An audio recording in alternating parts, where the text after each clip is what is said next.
आइए सुने कार्यक्रम हवा महल।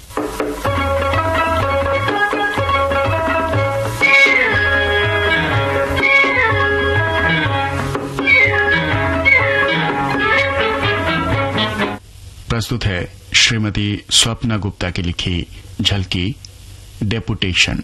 प्रस्तुत करते हैं साधना भारद्वाज।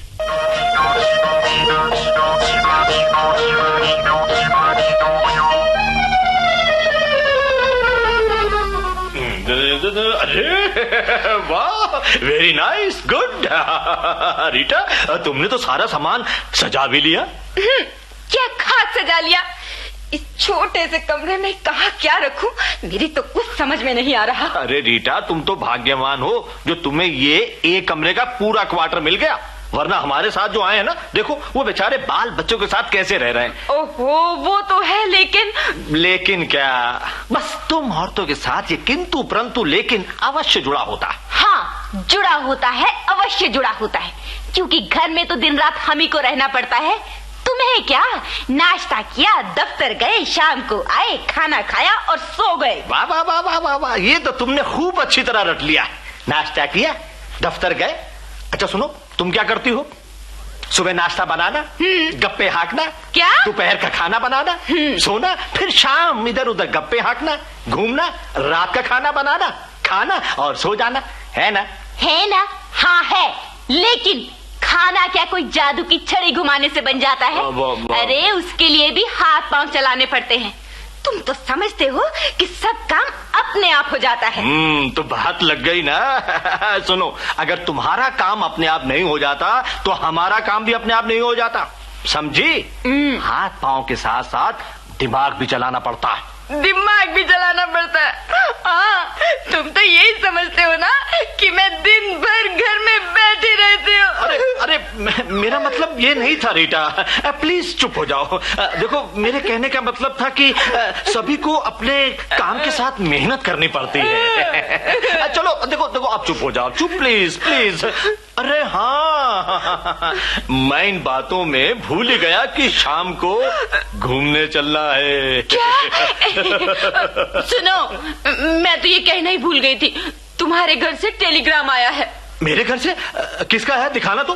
वो अब खुद ही देख लो ना, ये लो।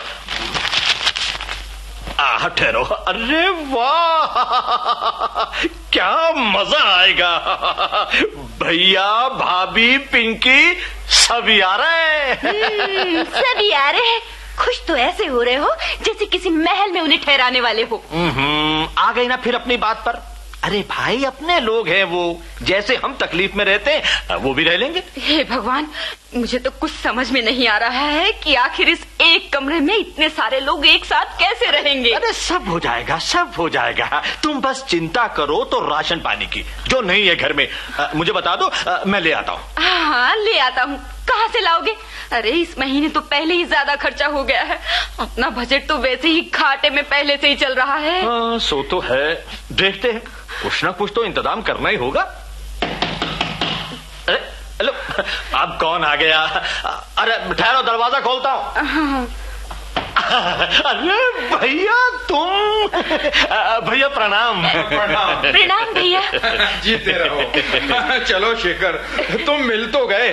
वो तुम्हारा क्वार्टर ढूंढते ढूंढते मैं तो थक गया। एक मिनट। अरे भाई आ जाओ, सब आ जाओ, यही है।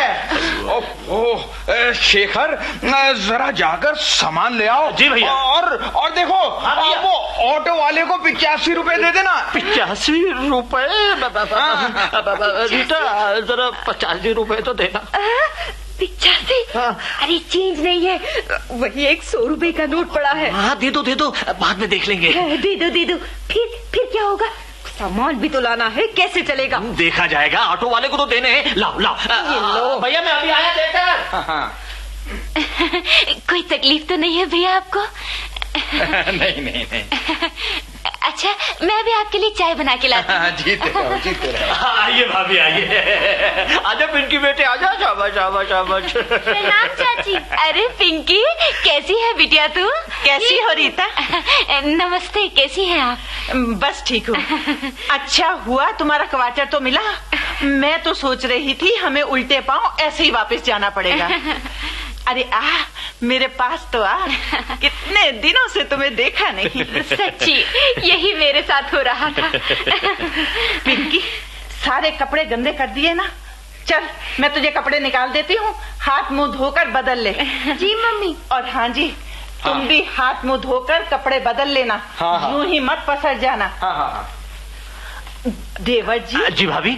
बस एक ही कमरे का क्वार्टर मिला है। वो भाभी जी क्या है कि क्वार्टर अपना नहीं है, बस जब तक नहीं मिलता है तब तक के लिए काफी है। मैं तो यहाँ ज्यादा दिन नहीं रह सकूंगी। क्यों भाभी? कहीं दिल की बीमारी ना हो जाए ना। क्या भाभी, आप भी कैसी मनहूस बातें कर रही हैं? दिल की बीमारी हो आपके दुश्मनों को। लीजिए रीटा चाय ले आइए। चाय दो। लाओ रीटा। लो भाभी। अरे यहाँ बैठो ना, कुछ बातें करें। लो बिटिया तुम भी पियो। आप भी लीजिए ना भाई साहब चाय। पिंकी बेटा चाय लो। भाभी चलो आओ, चाय लेके किचन में चलते हैं। वहीं बैठ के दोनों चाय पिएंगे। यहाँ बैठो भाभी। हाँ भाभी, अब बताओ कितने दिन की छुट्टी लेके आए हैं भैया? अरे छुट्टी किस बात की, तुम्हारे भैया का बस चले तो छुट्टी के दिन भी दफ्तर चले जाए। ये तो मेरे मन में जगन्नाथ दर्शन की इच्छा हुई और मैं पीछे पड़ गई। अच्छा अच्छा। तब कहीं जाकर तुम्हारे भैया ने कुछ दिनों की छुट्टी ली। हाँ, तुम भी तो जगन्नाथपुरी नहीं गई होंगी? अरे नहीं भाभी, पुरी तो बहुत दूर है यहाँ से, बड़ा मुश्किल है जाना। अच्छा, लेकिन हम तो प्रभु दर्शन की इच्छा से आए हैं, इसलिए जो भी हो मैं तो दर्शन करके ही जाऊंगी।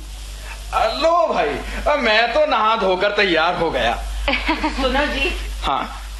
ये पुरी जाना क्या बहुत मुश्किल है? कह नहीं सकता, शेखर से पूछ लेता हूँ। बताए देती हूँ, चाहे जितनी भी मुश्किल हो मुझे तो दर्शन करना ही है। हाँ भाई, सब हो जाएगा। और सुनो जी, हम यहाँ जिस काम से आए हैं वो पहले हो जाना चाहिए। मैं तो कह देती हूँ, परसों ही हम लोग पुरे के लिए चल पड़ते हैं और 7 दिन वहीं रहेंगे। हाँ, विचार तो अच्छा है। पुरी के अलावा और भी जो दर्शनीय स्थल हैं और वो भी टूरिस्ट बस से घूम फिर लेंगे। अरे भाई शेखर, देखो कोई व्यवस्था कर ही लो, और हाँ अपनी छुट्टी भी ले लेना। छुट्टी? वो क्या है भैया कि यहाँ ऑफिस में बहुत काम है, मुझे तो छुट्टी मिलेगी नहीं। आप लोग घूम आइए, कल तक मैं कोई ना कोई इंतजाम कर लूंगा। नहीं, ये कैसे हो सकता है? इतनी दूर से आए हैं, सब साथ चलेंगे तभी तो मजा आएगा। जैसे भी हो छुट्टी का इंतजाम कर लेना। और रीता बेचारी भी तो अकेले घर में बोर होती रहती है। हाँ। हमारे साथ उसका भी मन बहल जाएगा। जी देखता हूँ। चलो बिटिया, सब तैयार हो जाओ।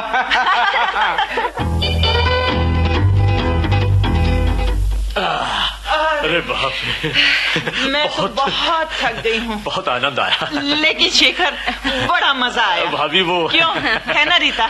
हाँ भाभी। मम्मी, मुझे तो समुद्र में नहाना सबसे अच्छा लगा। मेरा मन तो और भी नहाने को कर रहा था।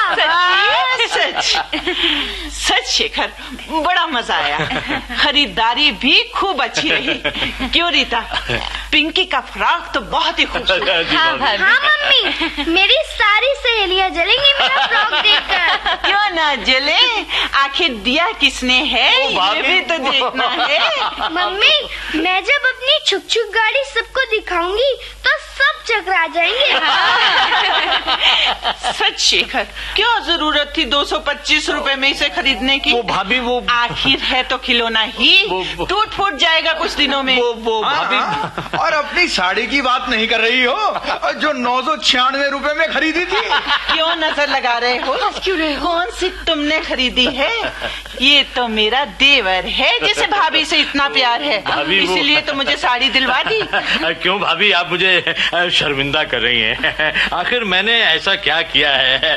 भाभी, मेरा बस चलता तो आपको 2-4 साड़ियाँ ऐसी और दिलवा देता। और एक तुम हो जो अपनी पसंद की कोई चीज लाने को कहती हो तो कानों पे जूं तक नहीं रही। अरे भगवान, मैं दूं चाहे शेखर, बात तो एक ही है ना। आखिर है तो मेरा भाई। अच्छा तो भाई अब बताओ लौटा कब जाए? रिजर्वेशन करा लूं वरना क्या? मुझे तो 2-4 दिन चाहिए थकान दूर करने के लिए। भाभी अभी इतनी थकी हूँ कि ट्रेन चढ़ने की बात सोच भी नहीं सकती। तुम अगले हफ्ते की बात सोचो। अगले हफ्ते? अगले हफ्ते? अरे क्या हुआ? अरे क्या हुआ? अरे क्या हुआ? अरे क्या हुआ? अरे जाओ। अरे ठीक तो हो? अरे शेखर, अरे डॉक्टर को बुलाओ भाई। डॉक्टर घर में नहीं आ सकते भैया, इसे अस्पताल लेके जाना पड़ेगा। अस्पताल? नहीं, हाय राम, मैं ठीक हूँ। यूं ही जरा चक्कर आ गया था, शायद थकान की वजह से। वो तो आएगा ही। लगातार कितने दिनों से तुम काम कर रही हो, आराम तो एक पल के लिए नहीं किया तुमने। बिल्कुल नहीं। कोई बात नहीं। चलो आज से तुम आराम करो। भाभी तो है ही है। जितने दिन भाभी यहाँ पर है, भाभी सब संभाल लेंगी। नहीं, ऐसा कैसे हो सकता है? खाना भी तो बनाना है। खाना? अरे नहीं, सब हो जाएगा। मालूम है, भाभी के बनाए आलू के पराठे खाओगी तो खाती रहोगी। तो भी मन नहीं भरेगा। क्यों भैया, मैंने ठीक कहा ना? आलू के पराठे। आज तुम लेटी रहो। चलो भाभी मैं आपको किचन में दिखा देता हूँ कहाँ क्या रखा है। भाभी आराम से देख लेना किचन में क्या सामान कहाँ सुनो पड़ा जी, है। हम कल ही वापस चलते हैं। कल क्यों भाभी? अभी तो आप कह रही थी कि लेकिन मुझे अभी अचानक याद आया कि वो मुरली मनोहर जी है ना। हाँ। उनकी बेटी की शादी है और हमारा उसमें पहुंचना बहुत जरूरी है। वो। कितने अपने हैं ये लोग। शालू तो मुझे अपनी माँ से भी ज्यादा चाहती है। अगर नहीं पहुँचे तो कितनी दुखी होगी। शादी ही नहीं करवाएगी। उसे विदा कौन करेगा? कितनी अच्छी लड़की है, जहाँ भी जाएगी स्वर्ग बनाएगी। अरे भाभी बिल्कुल आप ही की तरह होगी। क्या? शेखर, तुम जरा जाकर हम लोगों के लिए रिजर्वेशन करा देना। मैं तब तक इधर की तैयारी करूंगा। ठीक है भैया। सुनो जी, काम पूरा करके ही आना। मैं काम पूरा करके ही आऊंगा।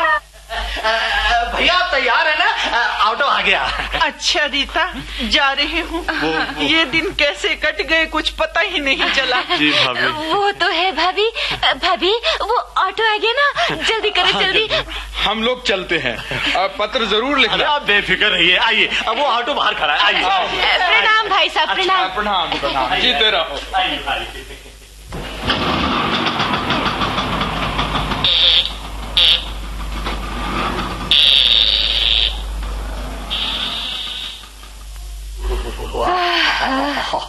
बहुत ही थकावट हो गई। शुक्र है बला टली। क्यों रीटा, अब तो खुश हो ना? रीटा, इस बार मैं भी बहुत परेशान हुआ। मुझे करीब 5,000 रुपए उधार लेने पड़े। 5,000? हाँ भाई, इतने दिनों का खाना पीना, पुरी जाना, घूमना, खरीदारी, सब कुछ, जहाँ तक के जाने के लिए टिकट, गाड़ी का खर्चा, कुल्ली का खर्चा, सब कुछ मुझे तो करना पड़ा। ओहो, ये तो अच्छा हुआ कि अचानक भाभी श्री को शालू को विदा करने की याद आ गई, वरना 7 दिन और रहती, पता नहीं मेरा क्या होता भगवान। अरे ये तो मेरे बेहोश होने का कमाल था। ये बात तो तुम्हारी ठीक है। ये तो मैं समझ ही गया था कि तुम बेहोशी का बहाना कर रही हो। तभी तो तुम्हारे नाटक में मैंने भी पार्ट किया। बहुत अच्छा किया। अगर मैं भाभी पर काम का बोझ ना डालता तो उन्हें 7 दिन तो क्या 15 दिन में भी शालू की याद नहीं आती।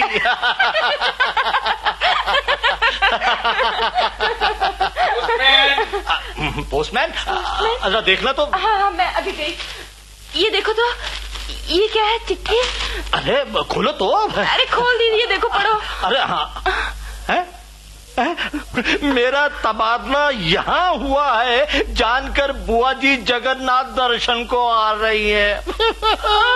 अरे मैं तो लुट गया, डेपुटेशन पर ना कर रहा। अरे रीटा, आप बेहोश मत होना, नहीं तो मुझे कौन संभालेगा।